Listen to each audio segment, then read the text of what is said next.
And this is a Fox News alert, and we are only moments away from one of the most important and consequential decisions in American history. President Trump about to announce his pick to the U.S. Supreme Court. The AP just moments ago reporting that it will be Brett Kavanaugh.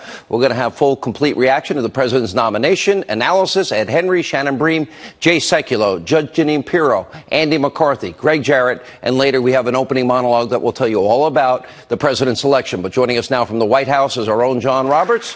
John. Sean, good evening to you. And for the past hour, a little more, Shannon Bream and I have been saying that we've been getting a strong lead toward Brett Kavanaugh from the D.C. Circuit Court of Appeals. So as they open up the doors here of the East Room with the cross hall in the background, we expect to see the president and as well a judge and soon to be, if the president gets his way, Justice Brett Kavanaugh walk up here. He's a veteran of the D.C. Circuit Court of Appeals, often called the farm team for the Supreme Court. So many different, and I have to get down here, so many different justices, current and past, from the D.C. Circuit Court of Appeals. There are a lot of people who thought that this was maybe too much of an establishment choice, that maybe he should have gone with an Amy Coney Barrett. But the intelligence that I've been getting all day today, Sean, is that Amy Coney Barrett might have been a difficult confirmation this year. But next time around, if another justice steps down while the president is still sitting in the Oval Office, Amy Coney Barrett would likely be his next choice. Sean? All right.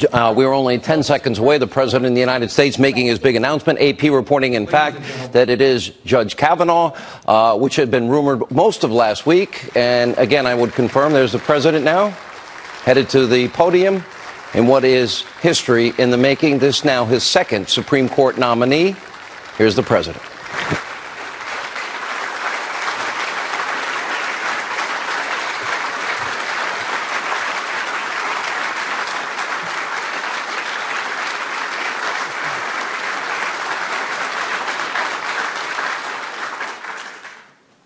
My fellow Americans, tonight I speak to you from the East Room of the White House regarding one of the most profound responsibilities of the President of the United States, and that is the selection of a Supreme Court justice. I've often heard that other than matters of war and peace, this is the most important decision a president will make. The Supreme Court is entrusted with the safeguarding of the crown jewel of our republic, the Constitution of the United States.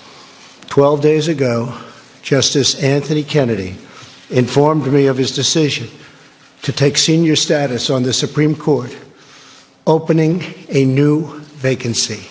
For more than 4 decades, Justice Kennedy served our nation with incredible passion and devotion. I'd like to thank Justice Kennedy for a lifetime of distinguished service.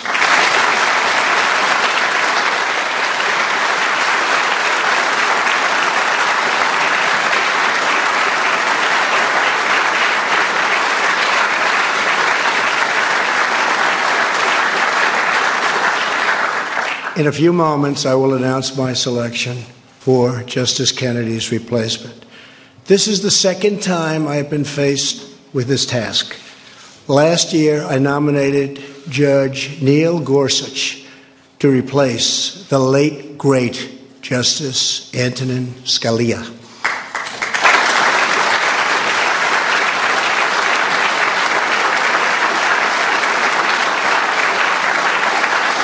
I chose Justice Gorsuch because I knew that he, just like Justice Scalia, would be a faithful servant of our Constitution. We are honored to be joined tonight by Justice Scalia's beloved wife, Maureen. Maureen?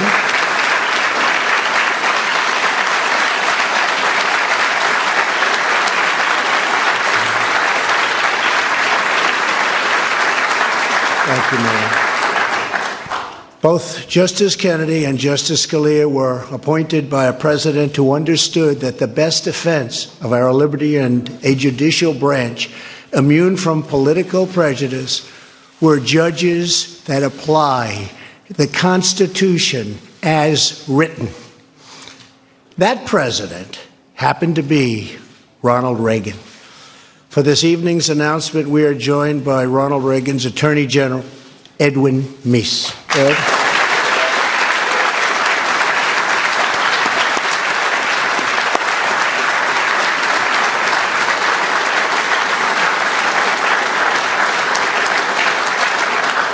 And Ed, I speak for everyone. Thank you for everything you've done to protect our nation's great legal heritage. In keeping with President Reagan's legacy, I do not ask about a nominee's personal opinions. What matters is not a judge's political views, but whether they can set aside those views to do what the law and the Constitution require. I am pleased to say that I have found, without doubt, such a person. Tonight, it is my honor and privilege to announce that I will nominate Judge Brett Kavanaugh to the United States Supreme Court.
I know the people in this room very well. They do not stand and give applause like that very often, so they have some respect. And Brett's wife, Ashley, and their two daughters, Margaret and Liza, have joined us on the podium. And thank you and congratulations to you as a family. Thank you.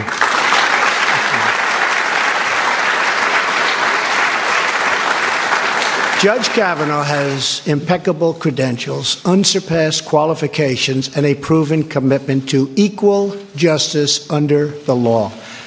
A graduate of Yale College and Yale Law School, Judge Kavanaugh currently teaches at Harvard, Yale, and Georgetown. Throughout legal circles, he is considered a judge's judge, a true thought leader among his peers. He is a brilliant jurist with a clear and effective writing style, universally regarded as one of the finest and sharpest legal minds of our time. And just like Justice Gorsuch, he excelled as a clerk for Justice Kennedy. That's great. Thank you. Yeah.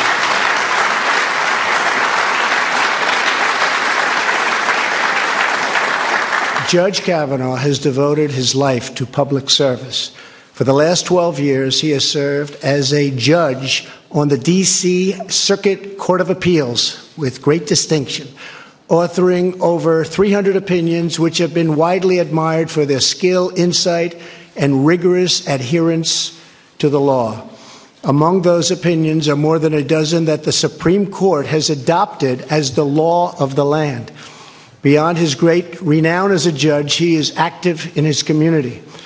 He coaches CYO basketball, serves meals to needy families, and, having learned from his mom, who is a school teacher in D.C., tutors children at local elementary schools. There is no one in America more qualified for this position, and no one more deserving. I want to thank the senators on both sides of the aisle, Republican and Democrat, for their consultation and advice during the selection process. This incredibly qualified nominee deserves a swift confirmation and robust bipartisan support. The rule of law is our nation's proud heritage. It is the cornerstone of our freedom. It is what guarantees equal justice. And the Senate now has the chance to protect this glorious heritage by sending Judge Brett Kavanaugh to the United States Supreme Court. And now, Judge, the podium is yours.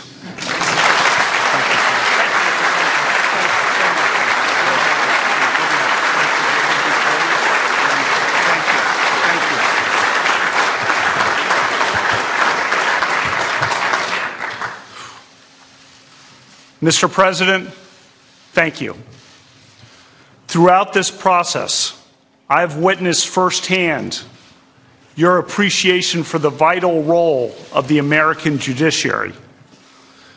No president has ever consulted more widely or talked with more people from more backgrounds to seek input about a Supreme Court nomination. Mr. President, I am grateful to you, and I'm humbled by your confidence in me. Thank you. 30 years ago, President Reagan nominated Anthony Kennedy to the Supreme Court. The framers established that the Constitution is designed to secure the blessings of liberty. Justice Kennedy devoted his career to securing liberty. I am deeply honored to be nominated to fill his seat on the Supreme Court.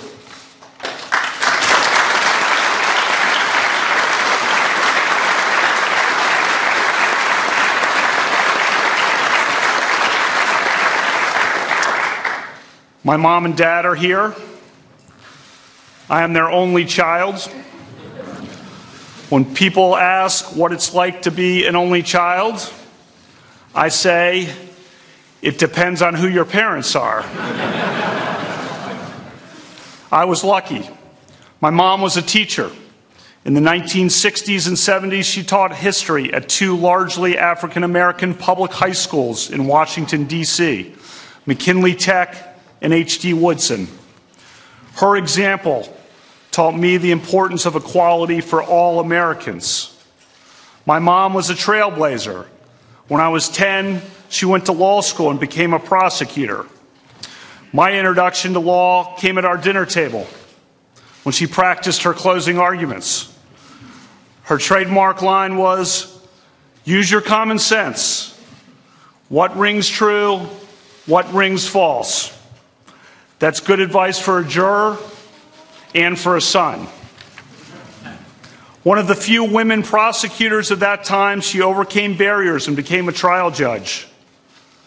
The president introduced me tonight as Judge Kavanaugh, but to me that title will always belong to my mom.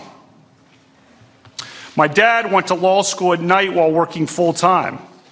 He has an unparalleled work ethic and has passed down to me his passion for playing and watching sports. I love him dearly. The motto of my Jesuit high school was "Men for Others." I've tried to live that creed. I've spent my career in public service from the executive branch and the White House to the U.S. Court of Appeals for the D.C. Circuit. I've served with 17 other judges, each of them a colleague and a friend. My judicial philosophy is straightforward. A judge must be independent and must interpret the law, not make the law. A judge must interpret statutes as written, and a judge must interpret the Constitution as written, informed by history and tradition and precedent. For the past 11 years, I've taught hundreds of students, primarily at Harvard Law School. I teach that the Constitution's separation of powers protects individual liberty. And I remain grateful to the dean who hired me, Justice Elena Kagan. As a judge, I hire 4 law clerks each year. I look for the best. My law clerks come from diverse backgrounds and points of view. I am proud that a majority of my law clerks have been women.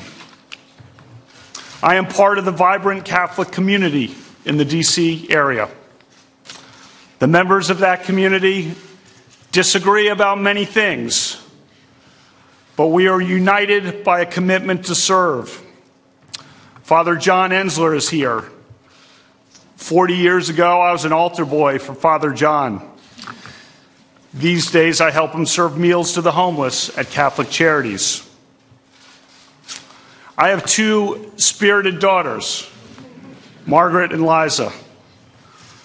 Margaret loves sports, and she loves to read.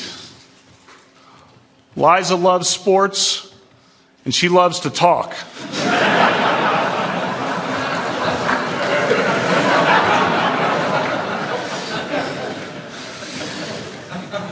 I have tried to create bonds with my daughters like my dad created with me. For the past 7 years, I have coached my daughter's basketball teams. The girls on the team call me Coach K.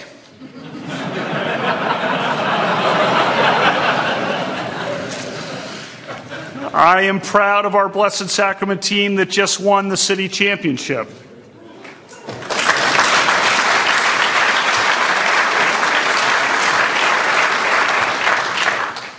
My daughters and I also go to lots of games.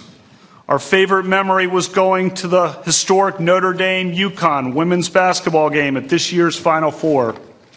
Unforgettable. My wife, Ashley, is a West Texan, a graduate of Abilene Cooper Public High School and the University of Texas.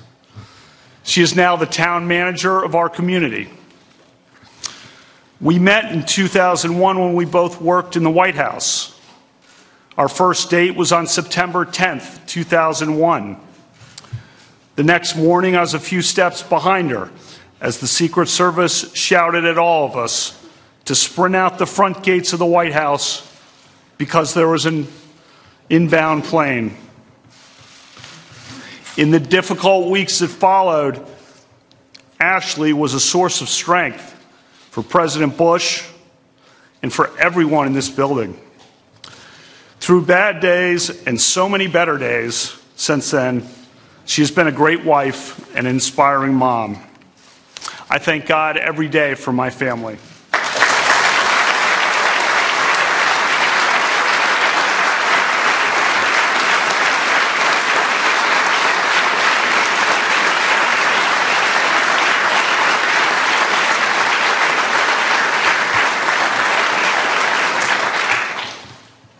Tomorrow, I begin meeting with members of the Senate, which plays an essential role in this process.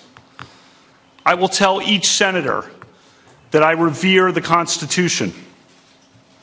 I believe that an independent judiciary is the crown jewel of our constitutional republic. If confirmed by the Senate, I will keep an open mind in every case, and I will always strive to preserve the Constitution of the United States and the American rule of law. Thank you, Mr. President.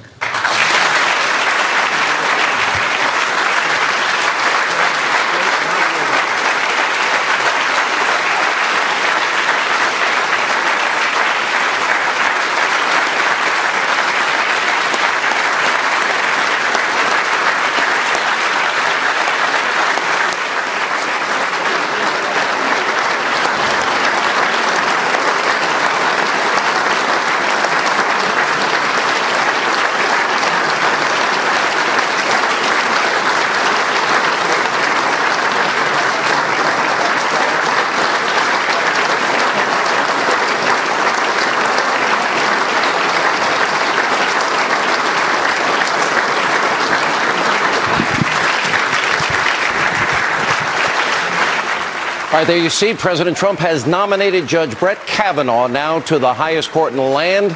We have a lot of news, information, and background on him that we will be giving you all throughout the hour. My opening monologue coming up in mere minutes. Jay Sekulow will be checking in, Greg Jarrett, Ed Henry, and so much more. Judge Jeanine Pirro, Andy McCarthy. But first, we go outside the Supreme Court where our own Fox News at night anchor, Shannon Bream, she, of course, knows the Supreme Court well. She's covered it for years, is outside. Shannon. Sean, it's a raucous night out here. We have folks on all sides of every issue out here, jostling, demonstrating, chanting, and now reacting to the pick that we have in Judge Brett Kavanaugh.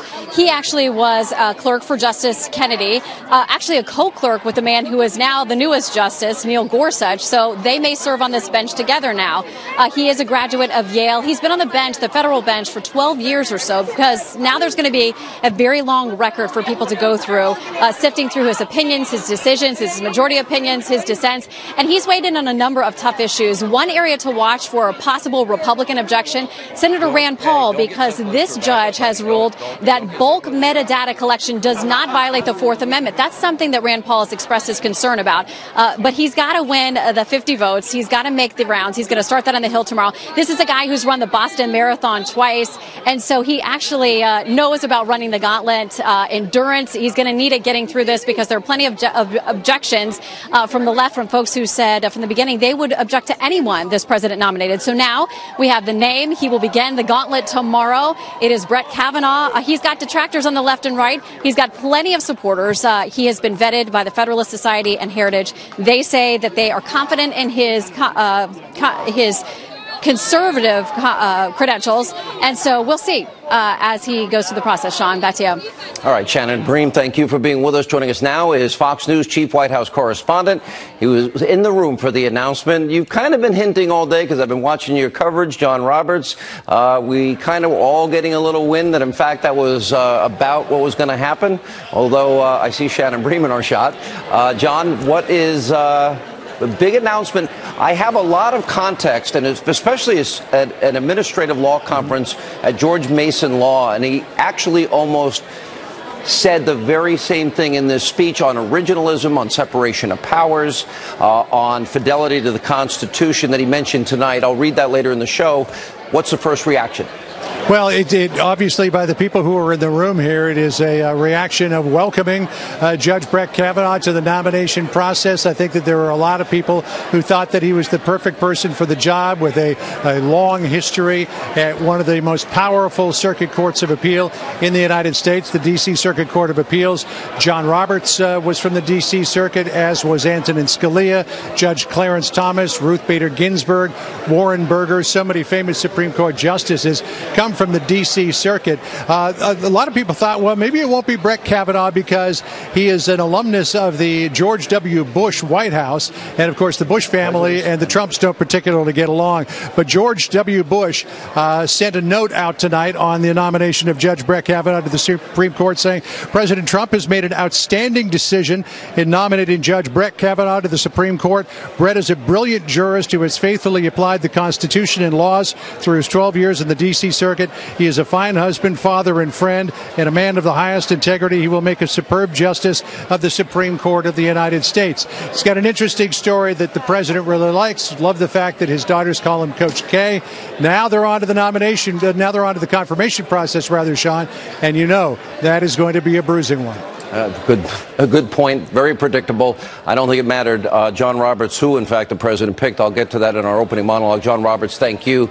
Joining us right here on set, Fox News chief national correspondent. He's usually in the White House, but he's filling in the 8 o'clock hour. Like Brian Kilmeade, you're filling in every hour of the day. Trying to give you a big lead-in. No, you did.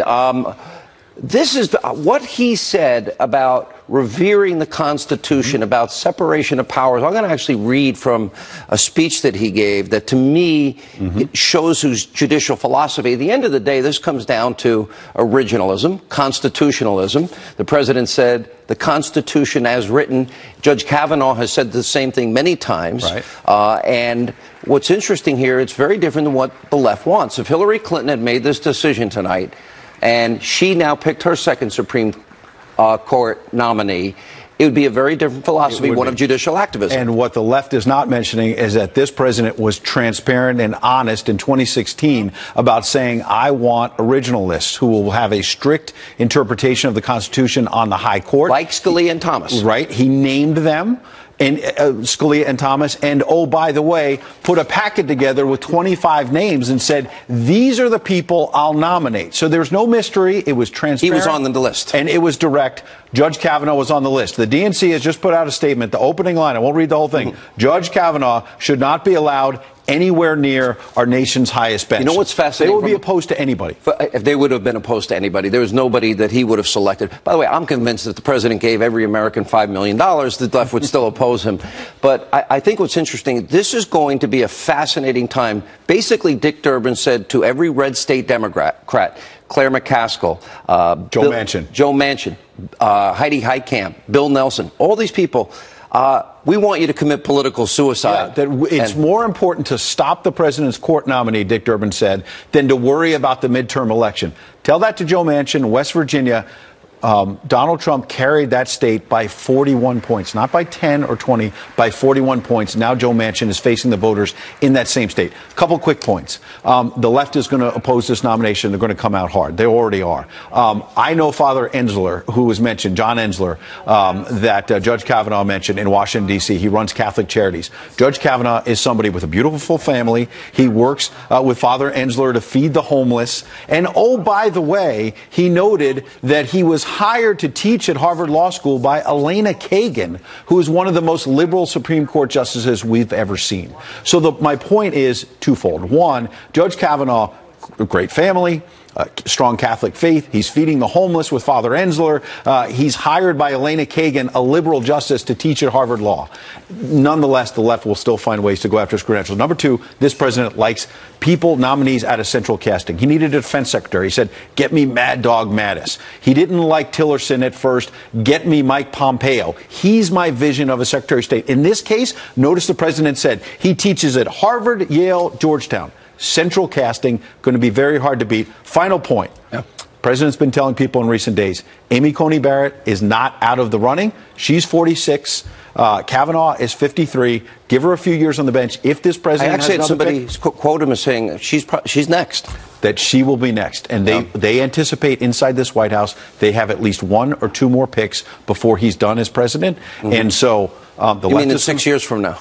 Between 6 years Sean, from now. I'm a reporter. You're an anchor. I won't. Your exalted I won't ask you the question here. No, I know. We'll see whether it's three more years or 6 or 7. Great reporting tonight. Great job filling in for Tucker. Okay, we're going to be joined by Jay Sekulow in just a minute. Ed, thank you. It is official. The president has now nominated Brett Kavanaugh to the U.S. Supreme Court. This is now the second time in 18 months the president will have and has the opportunity to send a judge to the highest court in the land. This is a lifetime position. This is a move that will shape the makeup of the U.S. Supreme Court now for decades and, frankly, generations to come. Now, all throughout the night, we will analyze the background, the judicial philosophy, which is so important, of Judge Brett Kavanaugh, and we'll also show you all the ways, predictably, that the Democrats will try to obstruct, once again, the president's, what is his constitutional duty. They will start, and it's already started, the smearing, the besmirching, the fear-mongering, and assassinating the character of Judge Kavanaugh. You saw him and his family tonight. You heard him in his own words tonight. We have over 300 opinions that he has written. He is considered a brilliant judicial mind.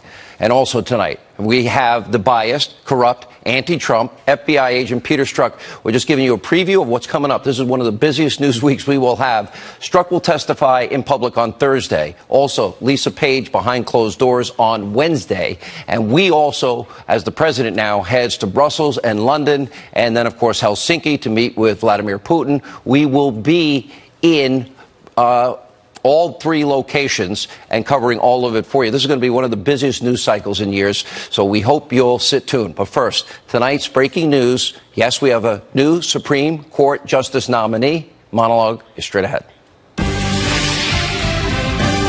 All right, we're going to talk to Jay Sekulow, the president's attorney, the chief counsel for the American Center of Law and Justice. Besides making a call, a president to send American troops into harm's way, this is now the most important decision a sitting president can make. For now, the second time in less than 2 years, President Trump has selected a nominee for the U.S. Supreme Court. And just moments ago, the president picked Judge Brett Kavanaugh to replace the outgoing Supreme Court Justice Anthony Kennedy. Of course, this was not a surprise. In an unprecedented move, Judge Kavanaugh was selected from a previously released list of 25 originalist justices, making this just one more example of how this president is the most transparent president in history and also keeping a clear promise to the American people. Now, clearly, this was not a decision that the president took lightly. Now, President Trump, in many ways, there's political aspects to this, and he had to thread a political needle. And by the way, he has to think about senators like Collins and Murkowski, and then on the other side, Senator Ted Cruz of Texas, Rand Paul of Kentucky. In other words, pick a judge with a very narrow margin in the U.S. Senate who could also successfully maneuver through a confirmation hearing and garner the votes from a majority of senators. Without a doubt, Justice Kavanaugh is an extremely qualified candidate. Educated at Yale, Kavanaugh clerked under Justice Anthony Kennedy, just like Neil Gorsuch. In the 1990s, he served as an associate counsel for Ken Starr. That, of course, during the investigation into then-President Bill Clinton. During that time, it was interesting, Kavanaugh did push a controversial opinion that Bill Clinton had, in fact, obstructed justice by sometimes making false public statements or sending surrogates out to do such about Starr's investigation. Judge Kavanaugh, in a very interesting piece that he talked about in 2009, he did change course, and he publicly changed his opinion on the issue of obstruction in what was a very powerful article that was in the Minnesota Law Review. We'll go over that in more detail. In 2006, he was appointed by George W. Bush to serve on the U.S. Court of Appeals for the D.C. Circuit, where he amassed a lengthy record of very key important decisions. It's considered one of the most important courts in the land, including multiple opinions against the overreach of then-President Obama's EPA, other opinions that, in fact, bolstered our Second Amendment rights. One point of concern was Judge Kavanaugh's mixed track record on one issue, Obamacare. But after years on the D.C. Court of Appeals, what is his originalist and constitutionalist track record is fairly extensive and fairly robust. And by the way, to all you never-Trumpers out there all across America, you tried so hard to prevent a Trump presidency. Are you happy tonight at all? Can you admit you were wrong at all? Are you happy about, let's see, tax cuts, promises made, promises kept? Are you happy that this was not Hillary Clinton tonight appointing a judicial activist, a left-wing activist to the Supreme Court? Are you happy you don't have two radical judges on the Supreme Court? Would you rather have Hillary Rodham Clinton making this selection tonight? Now, in moments, we're going to give more analysis of Judge Kavanaugh. It is also important to review the extreme measures that the left in America will take in order to malign, besmirch, destroy the reputation of Judge Kavanaugh and also his family that you saw tonight. It's a story as old as time. For decades, every single solitary nomination to the U.S. Supreme Court by a Republican president has been met with the same destructive tactics from the Democratic Party. Now, regardless of who was nominated, regardless of what their qualifications, regardless of their track record, even an adherence to the U.S. Constitution, the foundation of our laws in this, of course, republic that we live in, a constitutional republic, you have the left, you have Democrats and their friends in the media, that their echo chamber, always conducting what is a malicious campaign to impugn the character of good people, the track record of good people, frankly, anybody that President Trump would have nominated to the Supreme Court. The language gets downright apocalyptic, and this time is no different. Let's just go back. Let's take a look at how the left was treating President Trump's nomination before the announcement tonight. It is really bordering on insanity. Watch this. You just have to remember how extensive the conservative agenda is here for the Supreme Court. It's not just rolling back abortion rights. It's not just rolling back gay rights. It's not just eliminating affirmative action. It's not just expanding the death penalty. I've never recall a previous president outsourcing at least the initial selection process to an outside interest group the way that this president has to the Federalist Society. A woman's freedom to make sensitive health care decisions hang in the balance with this nominee. It is near impossible to imagine that President Trump would select a nominee who isn't hostile to our health care law and health care for millions and millions and millions of Americans, who isn't hostile to a woman's freedom to make her own health care decisions. For the president, it's going to be all about the personal connection, who he feels comfortable with in the moment. So you're saying he's going to pick the man, the white man. So as REM once put it, the end of the world as we know it. I've never seen a president of the United States, in effect, make himself a puppet of outside groups and choose from a group of right-wing fringe ideologues. I frankly don't even think we should be considering this nominee. Now, none of this rhetoric is surprising at all. None of it's new. One of the most notable smear campaigns from the Democrats took place in the 1980s during Ronald Reagan's nomination of an originalist, an intellectual, to the Supreme Court. His name was Judge Robert Bork. And by the way, he was never confirmed to the U.S. Supreme Court, in large part because of what was lying and fear-mongering and just frankly smearing by people like Senator Ted Chappaquiddick Kennedy. You may remember this. Take a look. Robert Bork's America is a land in which women would be forced into back alley abortions, blacks would sit at segregated lunch counters, rogue police could break down citizens' doors in midnight raids, and school children could not be taught about evolution. Writers and artists would be censured at the whim of government. What the Democrats did to Judge Robert Bork was so egregious that it inspired a new term called borking. And years later, borking was in full play during the confirmation hearings of now Supreme Court Justice Clarence Thomas. By the way, I think one of the best justices we've ever had on the court in our lifetime. Back in 1991, Democrats rolled out a former colleague, Anita Hill, to make allegations against him. And it became so nasty that Justice Thomas called it a, quote, high-tech lynching. Watch this. This is a circus. It's a national disgrace. And from my standpoint, as a black American, as far as I'm concerned, it is a high-tech lynching for uppity blacks who in any way deign to think for themselves, to do for themselves, to have different ideas. And it is a message that unless you kowtow to an old order, this is what will happen to you. You will be lynched, destroyed, caricatured by a committee of the U.S. Senate rather than hung from a tree. It's already begun right now by Democrats to Judge Kavanaugh and to his family. As we speak, that it didn't matter who the president would have picked. And by the way, if you ever want to read a fantastic book, My Grandfather's Son, it was written by Justice Thomas. Amazing book, an amazing family, an amazing life story. And as we speak, you have this all-out effort to bork Judge Kavanaugh. It's in full swing. Most Democrats will never accept that they lost the election and that President Trump is appointing somebody who believes in fidelity to the Constitution, that believes in separation of powers, that interprets U.S. law based on the clear and written intent of our founders and the clear and written law as written by a separate branch of government.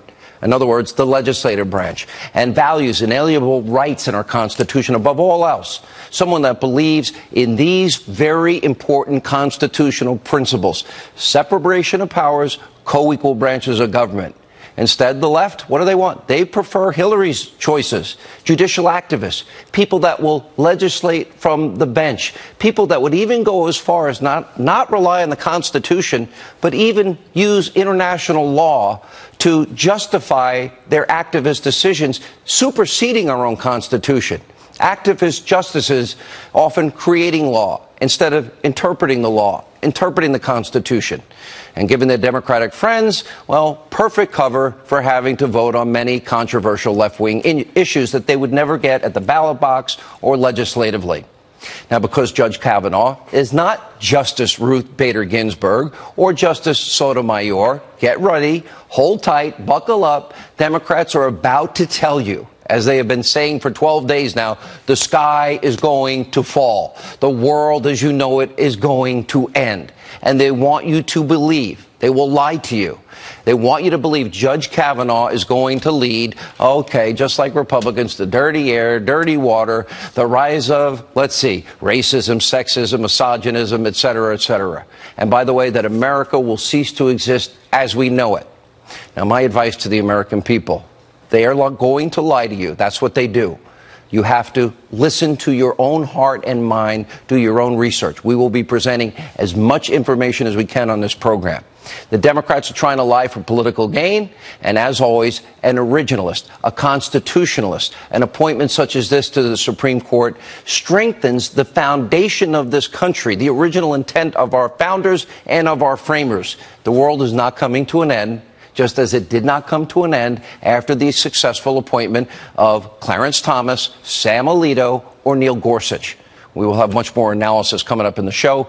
Now let's turn to the deep state. I want to tell you about two breaking stories that will blow your mind. Trump-hating former FBI lawyer Lisa Page has officially been subpoenaed. She is going to appear before a closed-door congressional hearing this Wednesday. And by the way, after days of legal hedging, Lisa Page's one-time boyfriend, the disgraced Trump-hating FBI agent Peter Strzok, he will testify. You will get to see it.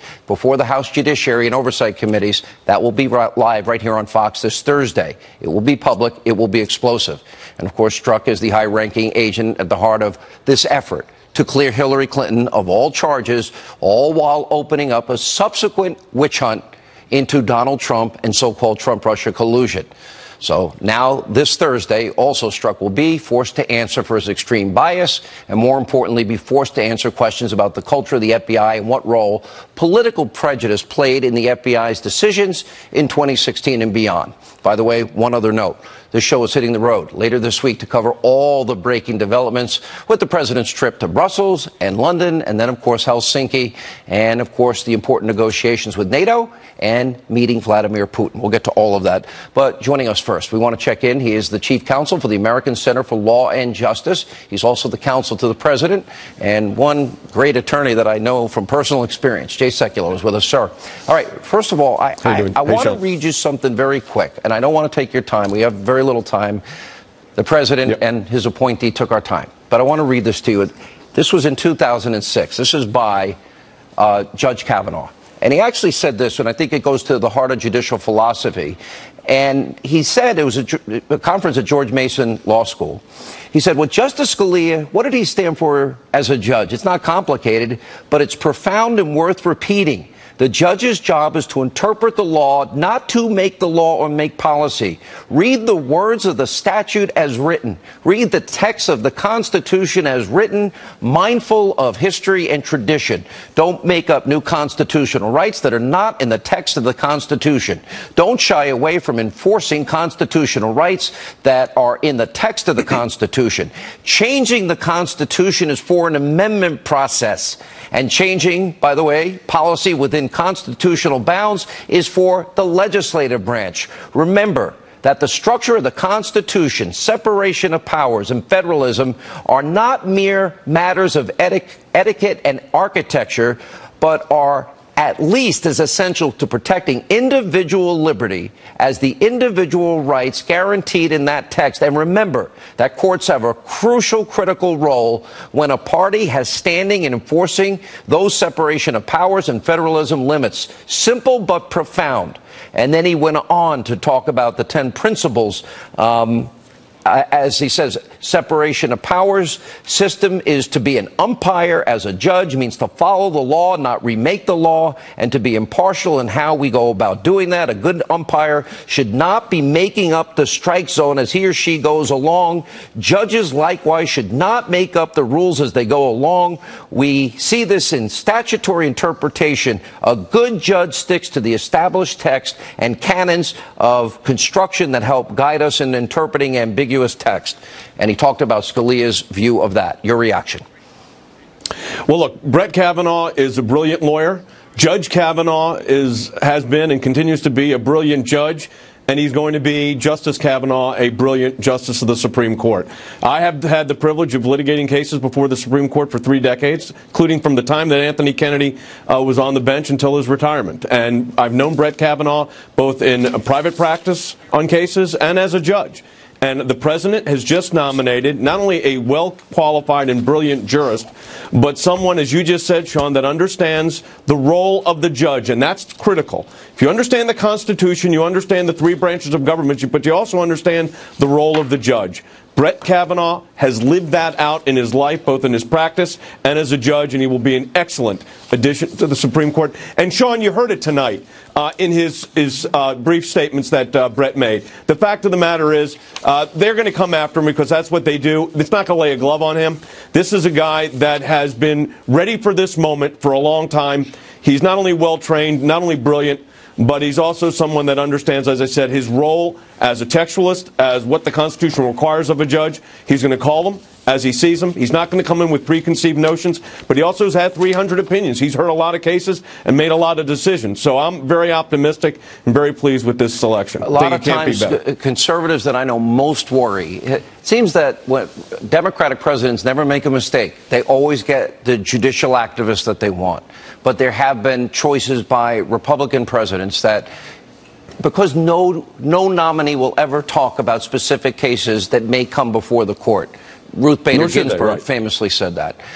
So Yeah, I ask you, your confidence in him, in what I read to you about originalism, constitutionalism, separation of powers, co-equal branches, how confident on a scale of 1 to 100 are you that this is his real judicial philosophy?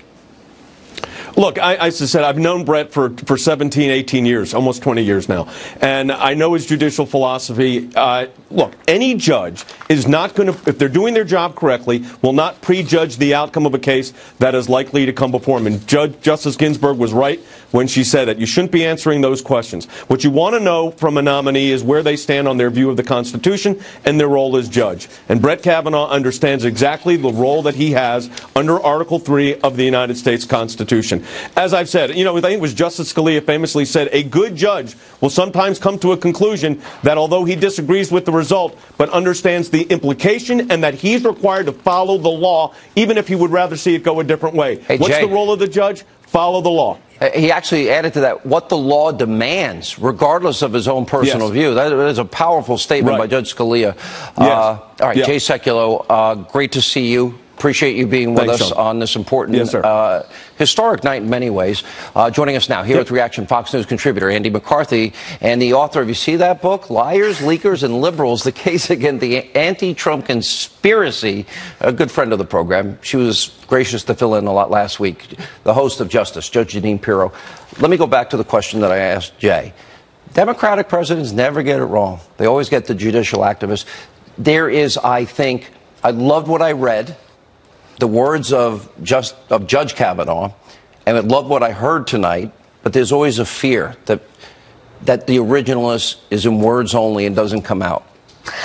I'm not worried about that, Sean. Here is a guy with a judge with 12 years on the bench, 300 opinions. He's very clear on what he thinks. And what is amazing about the left right now is that for some reason they think that the United States Supreme Court is not about the Constitution, but instead, they see it as a place, as a political court where their overreaching or their activist judges should be able to make the law the way they think it should be.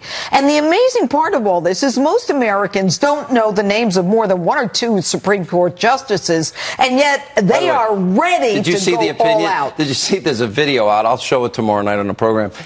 It is pretty funny. People saying, wow, what do you think of the President's Supreme Court nominee? He hadn't picked him yet. It's awful. That's the end of the world. Nina Totenberg, who we now remember from the Bill Clinton, her famous comments, actually said, this is the end of the world as we know it, before he even made the choice. Yeah, end of the world as we know it. 12 years ago, he was confirmed by a margin of 21 in the Senate. It was 56 to 57 to 36. 37-36, yeah. But the point is, so he's confirmed by a comfortable margin, and all he's done in the ensuing dozen years has been about the most influential appellate judge in the United States, repeatedly affirmed by the Supreme Court. And now they're going to tell us he's unacceptable? I thought it was interesting. So. Harvard, Yale, Georgetown professor. I mean, his credentials are impeccable. I found it interesting that the Supreme Court, and he actually argued before the Supreme Court, but 11 Supreme Court decisions endorsed his views, which is a pretty remarkable rate. And we now have 300 cases. When you go back to the one case that keeps coming up is the fact that on Obamacare, that he was willing to thread the needle and allow it to be viewed as a tax, even though it was sold to the American people very differently. And that would allow the constitutionality of it. Even there, though, Sean, I think the great thing about him is he doesn't forget who the sovereign is. And what he was trying to do in that case was... Explain what that means so people know. What I mean is he wants the American people to be able to rule themselves rather than be ruled by the court. And as a result, he's trying to decide cases on as narrow a ground as you can decide, to leave more space for democratic choice, which is what we want in a judge. Well, I agree with you. That's so interesting because the president was very clear, more than any other presidential candidate in our history. He kept his promise about Jerusalem, about taxes, about the Iranian deal. He's going to build the wall. It's actually in construction in some places. And he gave us the names. Ahead of time. All of them. He told us ahead of time. But you know, Sean, I have to tell you, when I was watching him tonight, we know he's got the credentials. We know that he's smart. He's got the experience. He's got it all. He's got the family. But I liked him. This is a guy who coaches in basketball. We have pictures. Who does all kinds of food pantries. He's like your next door neighbor. By the way, but he's a Yaley, and he's brilliant. Take a look at that family. They're going to smear this man and that family. He's had 300 decisions, which I actually like the fact that we can dig deep into his judicial philosophical mind. It's all there right before you. And you know what else I like about him? I like seeing you smile about something. I do. Yeah. Well, you know, the guy. I watch your monologues. You scare me sometimes. But he runs marathons. He was a pit bull when he was working with Ken Starr. He's a tough guy, but he's a soft guy. He's perfect. He also changed that view into fascinating in the Minnesota Law Review in 2009, which I thought was a sign of growth from when I think he was in his late 20s or early 30s. Guys, great to see you. Thank you for filling in. Congrats on the book. Andy, always good to see you. Welcome aboard, by the way, to the channel. Thank you. All right, when we come back, Dr. Gorka, Greg Jarrett will get their take, more information about Judge Kavanaugh, the President's Supreme Court nominee, straight ahead tonight on Hannity.